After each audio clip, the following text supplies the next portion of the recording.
세계에서 제일 높은 산 히말라야 에베레스트 8,848m 그 정상에 인류 역사상 가장 처음으로 오른 사람은 누구일까요? 언제일까요?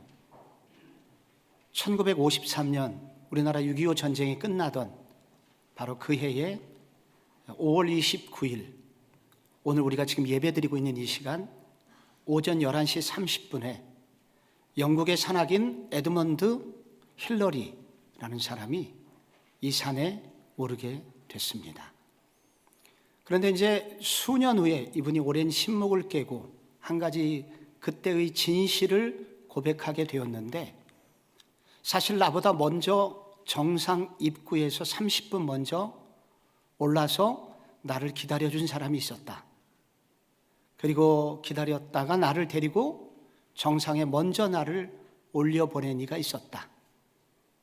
그는 최고의 세르파였던 텐징 노르가이라는 사람이다. 그래서 그 이후에 사람들은 에베레스트를 세계 최초로 오른 사람이 누구냐 이렇게 물으면 두 사람을 얘기하게 됩니다. 바로 에드먼드 와 힐러리와 그리고 텐징 노르가이, 이 두 사람입니다. 이 두 사람이 내려올 때 이 힐러리가 큰 웅덩이에 빠져서 죽음의 위기에 있을 때 이 텐징이 긴급히 로프를 던져서 그를 끌어올려서 함께 무사히 내려올 수 있었다고 합니다. 그때의 소감이 어떠냐고 기자가 물었을 때 매우 담담한 표정으로 말하기를, 우리는 어차피 한 생명, 한 공동 운명체이기에 내가 그에게 로프를 던진 것은 너무 자연스러운 일입니다 라고 고백을 했다고 합니다. 역사상 위대한 사람들이라고 일컬어지는 사람들을 다 조사를 해보면 그들에게 공통점이 있는데, 그것은 그 위대함의 자리에 오르고 그 위대함이 유지되기까지 바로 텐징 노르가이와 같은 사람, 혹은 텐징 노르가이 같은 사람들이 그 주변에 있었음을 알게 됩니다. 굉장히 위대한 일을 했는데 이런 텐징 같은 사람이 없는 사람은 반드시 단명하였고, 그리고 역사의 무대에서 빨리 사라지게 됩니다. 이스라엘 백성들이 지금 출애굽에 성공하여 광야를 걷고 있습니다. 그런데 광야에 들어선 지 2달 만에 그들이 기진맥진하게 됩니다. 평균 일주일에 한 번씩 대형 사고가 일어납니다. 홍해가 막히고, 그리고 기대했던 그 단물이라고 여겨졌던 그곳이 쓴물이 나오고, 그리고 양식이 떨어지고, 그리고 아말렉 같은 그런 다른 민족이 쳐들어오고, 그래서 그 스트레스가 날마다 있었기에 그들은 피곤해집니다. 근데 여기에 결정적으로 그들을 매우 지치게 만들었던 것이 재판의 시간입니다. 긴 재판을 받기 위해서 긴 줄이 늘어서게 됩니다. 여러분, 광야 이스라엘 백성들은 200만 혹은 300만 가까운 준비가 안 된 사람들이 광야로 나오게 된 것입니다. 그 중에 성격이 포악한 사람, 사기성이 있는 사람, 입이 더러운 사람, 무슨 일이든지 까칠한 사람, 그래서 날마다 이 광야 장막에 도둑이 들었고, 그리고 서로 싸웠고, 그런 문제 있을 때마다 모세에게 판결을 요구했습니다. 그런데 그 줄이 너무 길어서 오늘 성경 13절에 보면 이튿날 모세가 백성을 재판하느라 앉아있고 백성은 아침부터 저녁까지 모세 곁에 서 있는지라. 광야니까 그늘이 없잖아요. 하루 종일 뙤약볕에 서서 기다리는 동안 그들의 입에서 나왔던 말은 무엇이겠습니까? 모세에 대한 불평이었습니다. 그리고 지도자 모세의 무능함에 대한 것이었습니다. 왜 이리 재판이 길어? 왜 판결이 나한테 이렇게 불리해? 하면서 그들은 불평을 쏟아냈고, 그래서 이제 자칫 얼마 후에는 제2의 폭동이 내분이 일어날 조짐도 있었을 것입니다. 그런데 이런 일이 이 광야에만 있었던 것이 아니라 1세기 예루살렘 교회에도 비슷한 일이 있었는데, 그때 1세기에 예루살렘 교회 스데반이라는 집사께서 사도행전 7장에 설교가 나옵니다. 신의 산에서 말하던 그 천사와 우리 조상들과 함께 광야 교회에 있었고, 그때 그곳은 광야 교회였었다. 그 말은 지금 그때 일이 오늘 1세기 우리 교회에서도 재현되고 있다 하는 것을 말하고 있는 것입니다. 교회 안에는 이렇게 지도자의 한계를 만나게 됩니다. 지도자가 모든 것을 해줄 수 있으면 좋은데 이렇게 지도자의 부족함이 나타날 때가 있습니다. 그런데 바로 이때 모세의 장인 이드로가 방문을 했죠. 장막에 들어갔고 모세의 간증이 시작이 되고 서로 듣고 말하는 사이에 모세는 개인적으로는 충전이 됐습니다. 그래서 생수와 같은 만남이 이었었습니다. 그런데 다음날 아침에 그 장인이 모세 하는 일을 보니까 너무 안쓰러웠습니다. 그래서 17절에 모세의 장인이 그에게 이르되 내가 하는 것이 옳지 못하도다. 이것은 효율적이지 못하도다. 18절에 내가 혼자 할 수 없으리라 하여 이때부터 이 모세의 장인 이드로의 조언이 시작이 됩니다. 이렇게 하지 마시고 모세에게 이와 같이 하라 해서 그가 아이디어를 내게 되고 그 조언을 모세가 기꺼이 받아들이게 됩니다. 그리고 나서 바로 19장 1절에 이스라엘 자손이 애굽 땅을 떠난 지 3개월 되던 날 그들이 시내 광야에 이르니라. 그래서 그들은 다음 행보를 기꺼이 넉넉히 감당할 수 있었고 하나님이 원하시는 그 시내 산까지 잘 도착할 수 있게 되었다는 것입니다. 우리 모두는 이스라엘 백성들이 홍해를 건너 광야 생활을 시작하여 가나안 땅에 가는 이 광야 이스라엘 백성들처럼 이렇게 세례는 받았지만 여전히 완전한 하나님의 나라가 오지 않았기에 지금 광야 생활을 하고 있는 중입니다. 광야 교회를 다니고 있는 중입니다. 그런데 이 광야 교회 생활을 하는 우리들에게 반드시 찾아올 수밖에 없는 시험들이 있다고 말하는데, 그것은 내가 기대하지 않았던 마라의 쓴물 같은 일도 만나고, 그리고 그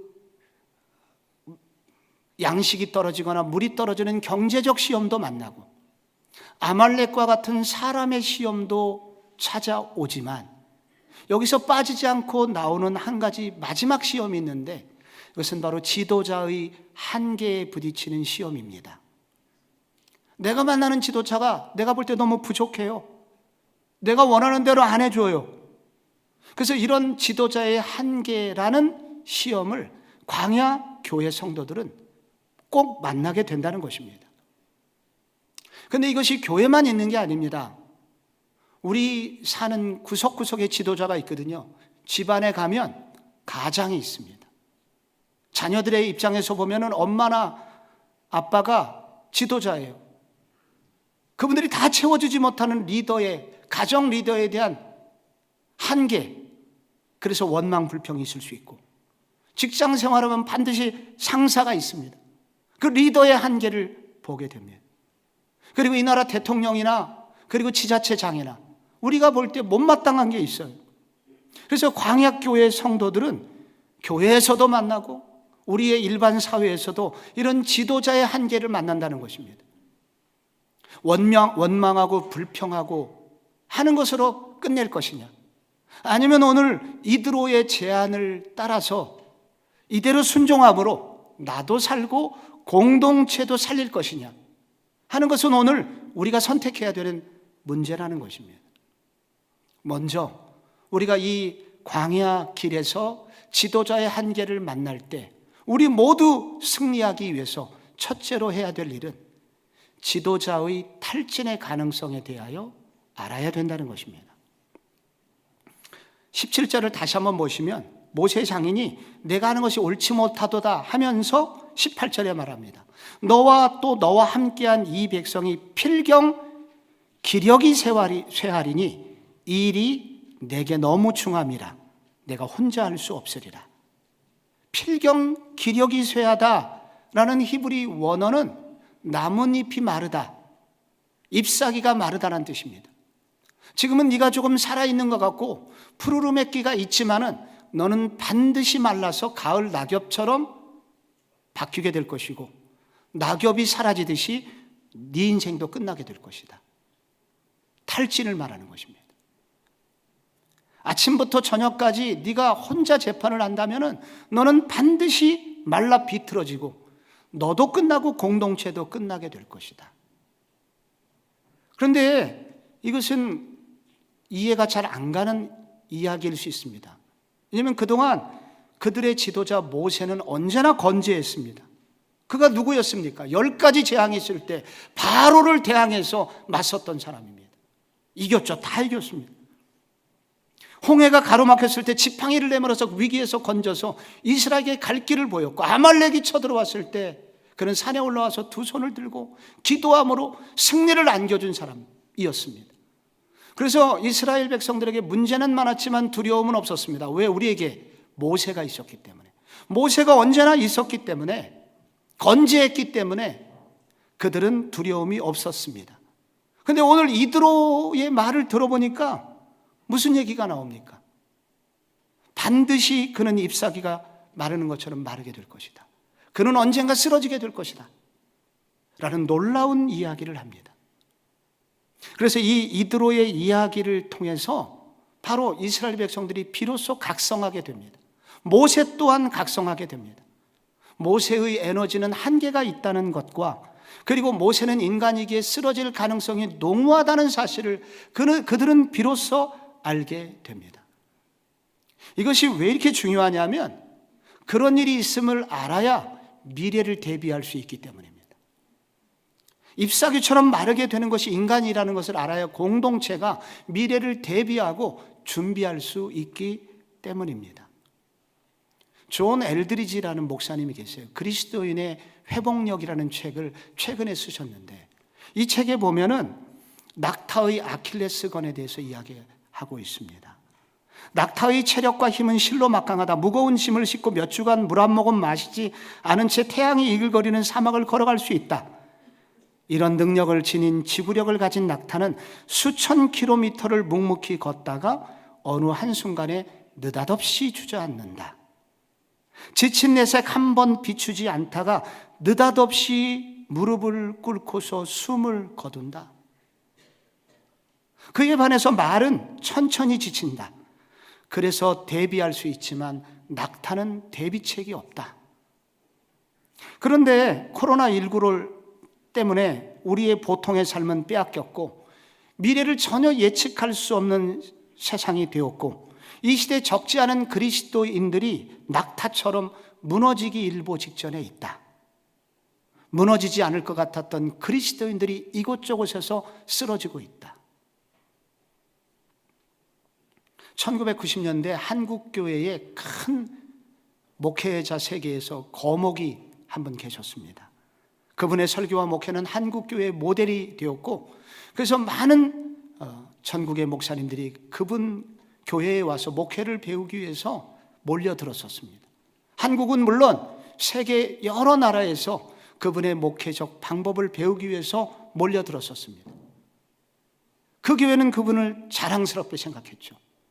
그런데 어느 날 수요일 아침에 새벽 기도에 이분이 안 나왔고, 그리고 오전에 교역자 회의에 나타나질 않았습니다.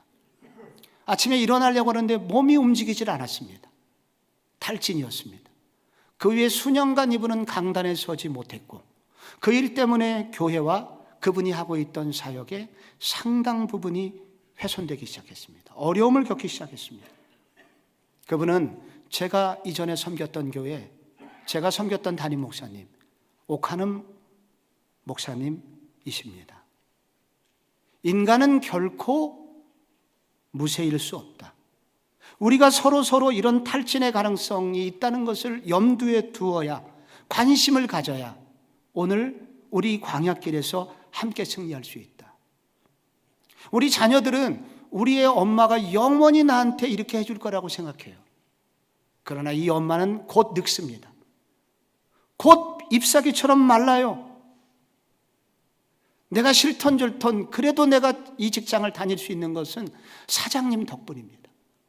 그러나 저 사장님도 저 자리를 계속 지키지만은 못합니다.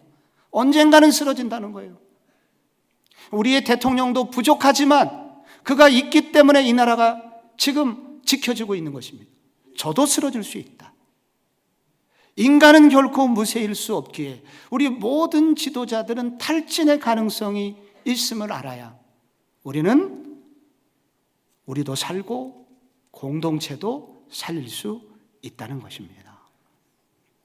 둘째로, 지도자가 한계를 만날 때 우리가 해야 될 일은 중간 리더들이 세워지고 동역자가 되고자 해야 됩니다. 오늘 이 문제에 대해서 이드로가 어떤 제안을 하나요? 21절을 보겠습니다. 너는 또 온 백성 가운데서 능력 있는 사람들 곧 하나님을 두려워하며 진실하며 불의한 이익을 미워하는 자를 살펴서 백성 위에 세워 1000부장과 100부장과 50부장과 10부장을 삼아. 한마디로 중간 리더들을 세우라는 것입니다. 1000부장, 100부장, 50부장, 10부장. 행정 조직으로 말하면 통장, 동장, 구청장, 시장 이렇게 세우라는 것이죠. 군대 조직으로 말하면 분대장, 소대장, 중대장, 연대장, 사단장 이렇게 세움으로써 평시에는 행정 조직을 잘 관리하는 조직이 되게 하고 전쟁이 벌어지면 이들이 군사가 되게 해라 라고 말합니다. 그런데 문제는, 핵심은, 그러면 그렇게 이런 리더들, 중간 리더들은 아무나 될 수 있나? 조건이 있습니다. 그 조건은 뭐냐? 한마디로 능력 있는 사람들이어야 된다. 유능한 사람들이어야 된다. 근데 능력 있다는 것은 여기서 세상이 말하는 능력하고는 다릅니다. 그래서 능력 있는 사람들 하면서 뒤에 곧이라는 단어가 나와요. 능력 있는 사람들, 곧 첫째, 하나님을 두려워하는 사람들. 이 능력 중에서 제일 큰 능력은 뭐냐면은 하나님을 두려워하는, 하나님을 경외하는 능력이다. 하나님 경외한다는 것은 무슨 뜻인가? 믿음이 있는 사람들이라는 뜻입니다. 하나님을 진짜로 믿는 사람은 자연히 하나님을 두려워합니다. 내 마음대로 사는 거, 함부로 행동할 수 없어요. 하나님이 있음을 알기 때문에. 그래서 믿음이 있는 사람들입니다. 그럼 믿음이 있는지 우리가 어떻게 판단할 수 있느냐? 우리는 몇 가지를 통해서 알 수 있습니다. 믿음이 있는 사람은 시간을 함부로 쓰지 않습니다. 주일은 하나님의 날인 줄 알고 구별하여 예배를 드리러 나옵니다. 예배하러 갑니다. 그래서 시간을 어디다 쓰는지 보면은 저 사람이 믿음이 있는지 없는지 알게 됩니다. 또 하나, 돈을 어디에 쓰는지 보면 압니다. 믿음이 있는 사람은 하나님께 11조 예물을 드립니다. 세상 사람들은 미쳤다고 말합니다. 세상 사람들이 보면 깜짝 놀랍니다. 저렇게 많은 돈을. 그렇기 때문에 믿음이 있는 사람만 물질을 드릴 수 있습니다.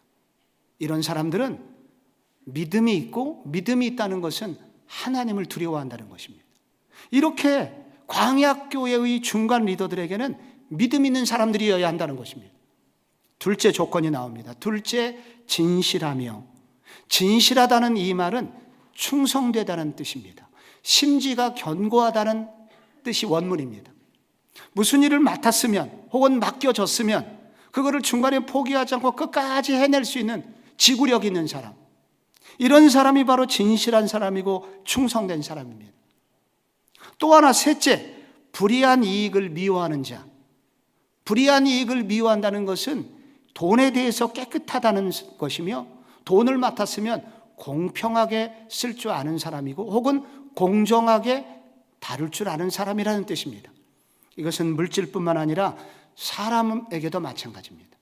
그래서 공사를 구분할 줄 아는 사람, 적은 것 혹은 어떤 일이 맡겨졌을 때 공적인 것과 사적인 것이 분명히 구별되어 이 자기 적은 이득이라도 자기 것으로 취하지 않을 줄 아는 분별력 있는 사람, 이런 사람이 바로 지도자가 되어야 된다.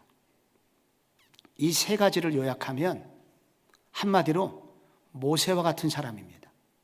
그러니 제2의 모세 혹은 작은 모세들이라고 말할 수 있습니다.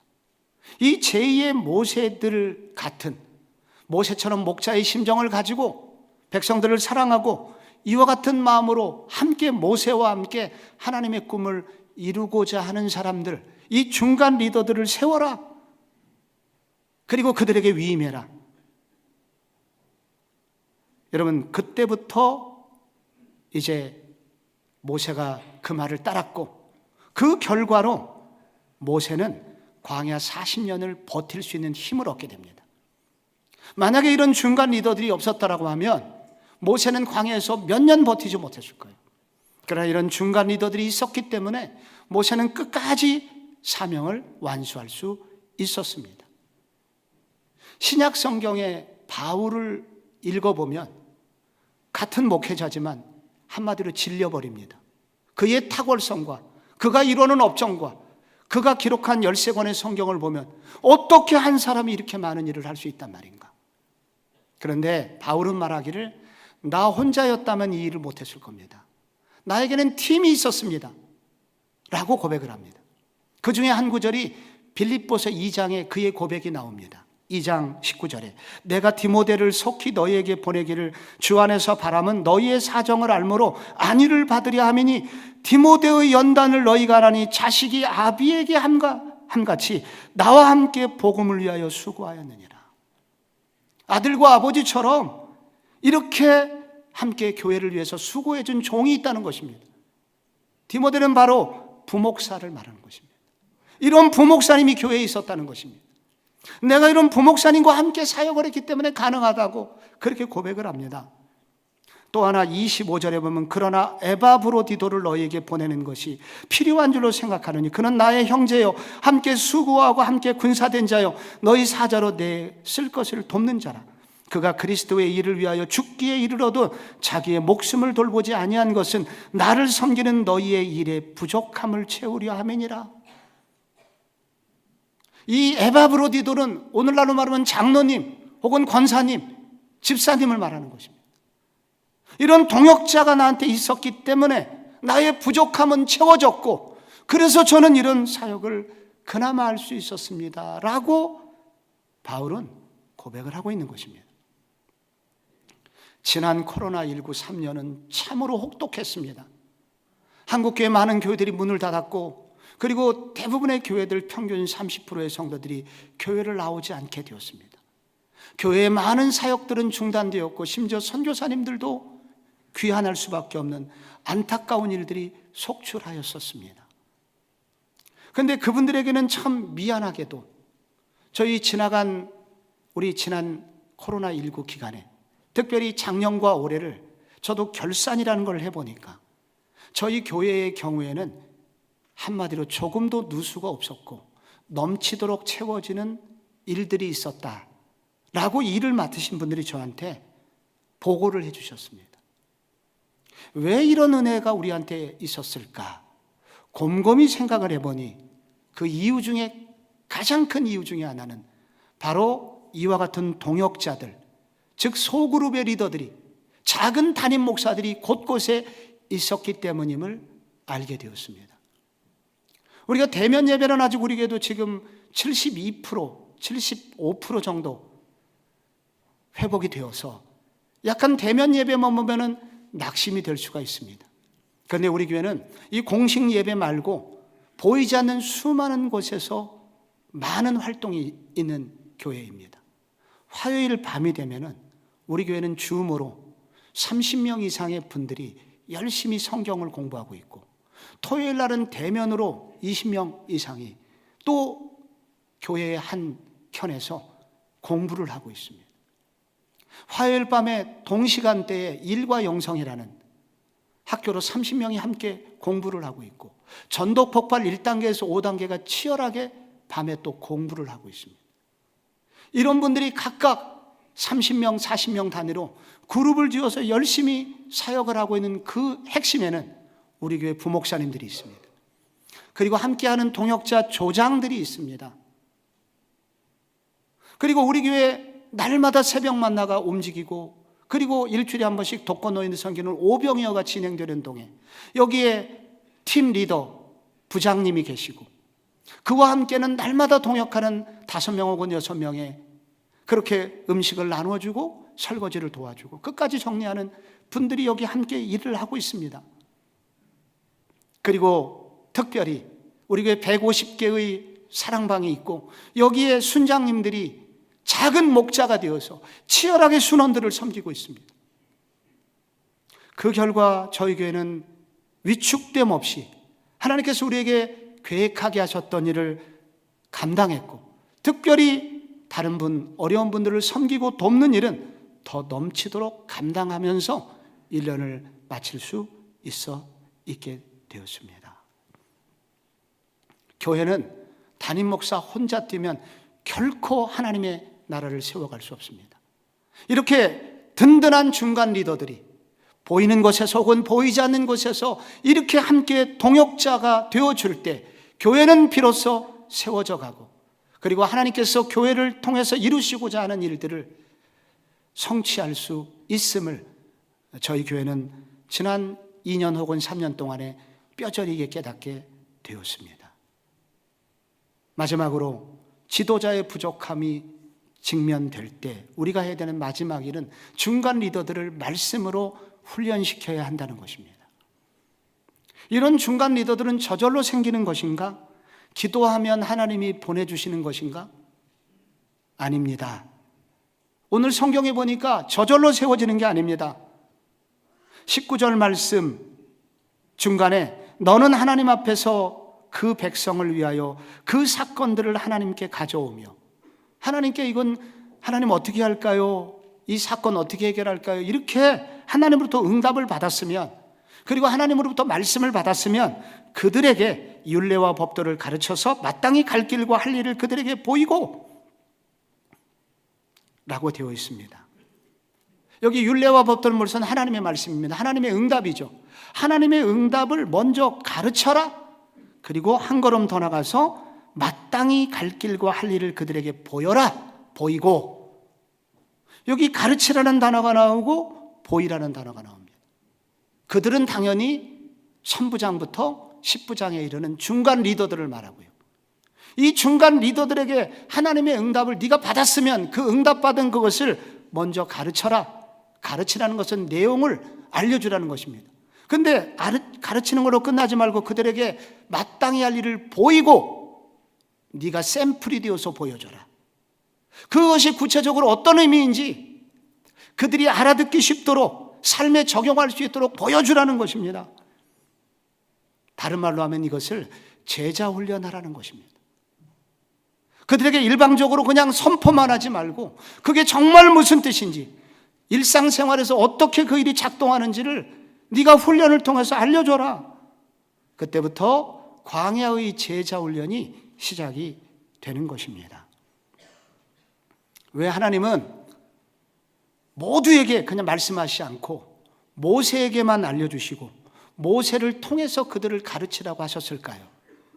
그 이유가 있다면 첫째, 광야교회의 질서를 세워주시기 위해서였습니다.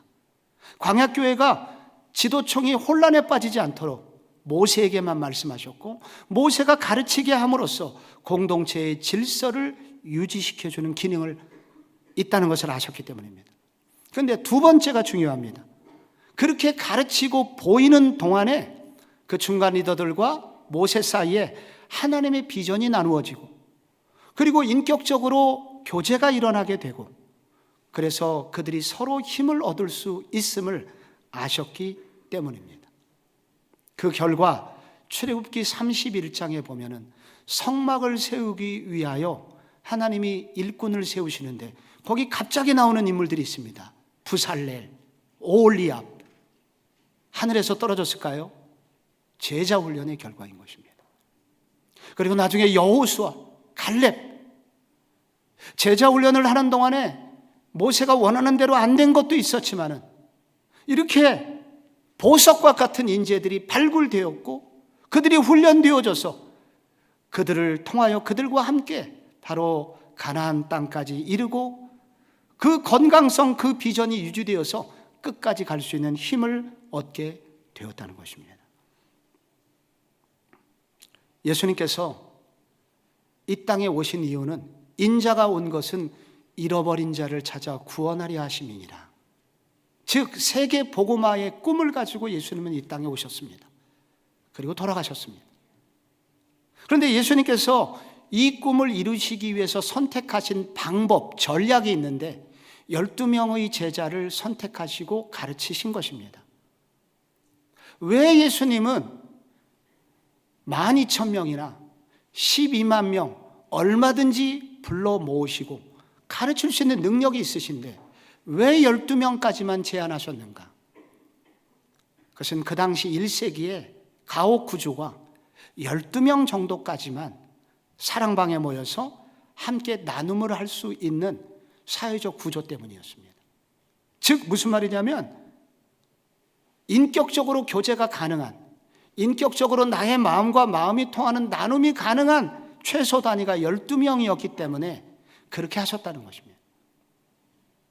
하나님께서는 돼지에게는 한꺼번에 12마리, 15마리를 낳을 수 있게 하셨지만 인간에게만은 한 번에 한 명씩 혹은 2명씩까지만 낳게 하셨습니다. 왜? 인간은 인격적인 만남, 눈과 눈을 마주치고 마음과 마음을 통해서만 그 인간이 변화될 수 있으며 인간이 인간다워질 수 있도록 교육될 수 있음을 아셨기 때문입니다.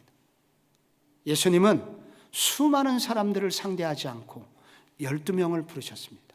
그리고 인격적인 나눔을 하시고 말씀을 가르치셨습니다. 또 하나 이유가 있다면 예수님은 한 명만 제대로 변화되면 겨자씨의 비유처럼 그 안에 생명만 들어가면 하나의 겨자씨가 심길 때 큰 나무가 되는 것처럼 공중의 새들이 깃드는 그런 큰 나무가 되는 것처럼 한 사람만 제대로 변화되면 세계 복음화를 이룰 수 있다는 믿음이 있으셨기 때문입니다. 인간을 향한 믿음이죠. 그래서 예수님은 12명을 선택하셨고 12명을 가르치셨고 공생의 생애가 뒤로 갈수록 예수님은 무리에게 관심을 갖지 않으시고 12명에게만 집중하시면서 가르치셨습니다. 그리고 마지막 떠나가시면서 예수님 제자들에게 부탁하셨습니다. 그러므로 너희는 가서 모든 민족을 제자로 삼아 아버지와 아들과 성령의 이름으로 세례를 베풀고 내가 너에게 분부한 이 모든 것을 가르쳐 지키게 하라. 볼지어다 내가 세상 끝날 때까지 너희와 항상 함께 있으리라 하시니라.